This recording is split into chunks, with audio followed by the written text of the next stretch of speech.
We're joined now from Bangalore, India by David Keynan, FIICC Chairman of the Israel-India Chamber of Commerce, for a local perspective on the reaction to the new budget in India. Hi, Mr. Keynan. Thank you for joining us. No problem. Hey, Benjamin. How are you? Mr. Keynan, good. Some have called this budget surprising given Modi's focus on the working class and on social services. Is it surprising to people there on the ground where you are? I think that this budget is not a surprise. If it is slightly positive.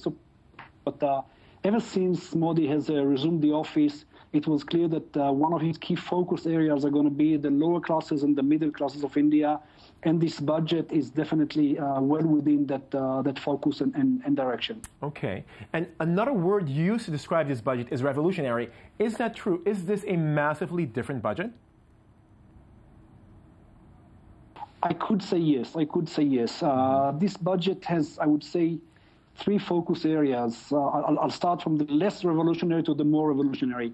On the less revolutionary is freeing up a lot of internal processes like registering a company, shutting down a company, all the daily interaction of the company and the economy with the authorities.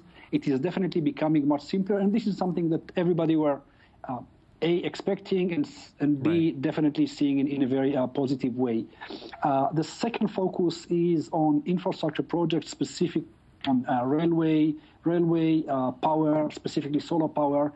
And again, you could say that it is a surprise, but it's not a great surprise. The surprise is not the fact that we see focus on solar energy and railways. The relative surprise is the magnitude, the amount of money, and the long-term vision that we see in that budget and in the overall 5 and 10 years plan that this government has presented yesterday. The real interesting piece, which is coming as a surprise, even though Modi was saying that throughout his campaign, is the inclusion of the lower classes into this budget. We see it in a unified medical insurance for all people. We see it in multiple schemes for all the people to ensure that they do not, once they are out of the working working period, they would be they would not lose all of the money and so on. And thirdly is, of course, the mandatory pension that the government is going to take from people, but not less than that, ensure that there couldn't be a situation where someone later on at his life is not going to would not be able to survive on his pension. Right. Clearly, all groundbreaking reforms. We know that foreign investment in India has had its ups and downs. Can you trace for us the trajectory of foreign investment interest in India? I think that the major, the two parts of the Indian economy which are much more favorable today than what we had couple of months back. First, due to this new budget, we're going to see much more investment in infrastructure, which means that all the companies that provide into the infrastructure, into railways, into roads, into airports, into human infrastructure, could benefit from that growth.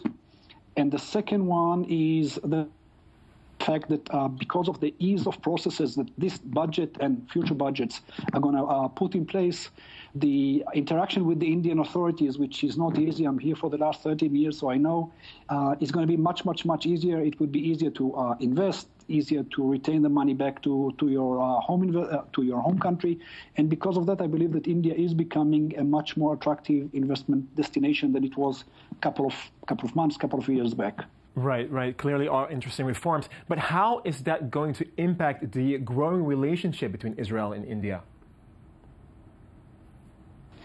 The connection between Israel and India has seen steady upgrade in the last couple of years.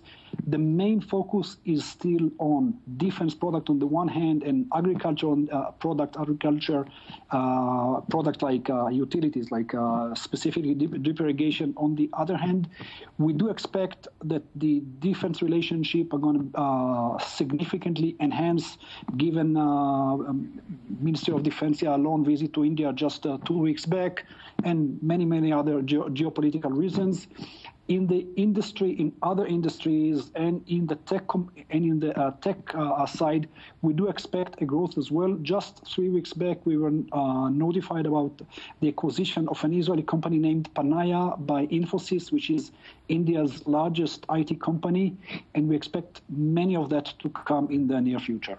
Okay. Well, thanks, Mr. David Keynan, Vice Chairman of the Israel-India Chamber of Commerce, for giving us a better understanding of the significance of the new Indian budget. Okay. Thank you, Benjamin. It's been my pleasure, and have a great day over there in Tel Aviv. Thank you. Thank you.